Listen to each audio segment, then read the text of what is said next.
2018 жылдын 15-16 ноябрында Бишкек шаарында «Ислам азыркы светтик мамлекетте» аттуу экинчи эл аралык конференция өтөт.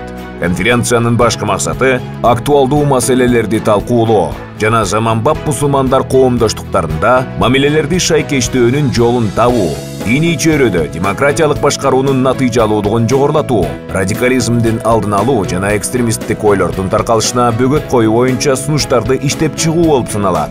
Конференцияда дин маселелери, радикализмдин жана экстремизмдин алдын алуу боюнча ыйгарым укуктуу мамлекеттик органдардан, академиялык жана эксперттик коомдон, Азия, Африка, Европа жана Америка өлкөлөрүнүн өкүлдөрү катышат. Конференциянын алкагында диний билим берүү моделдери, массалык маалымат каражаттарында жана интернет мейкиндигинде диний маселелерди чагылдыруу, ошондой эле жаштардын жана аялдардын көп маданияттуу коомдогу орду жана ролу талкууланат.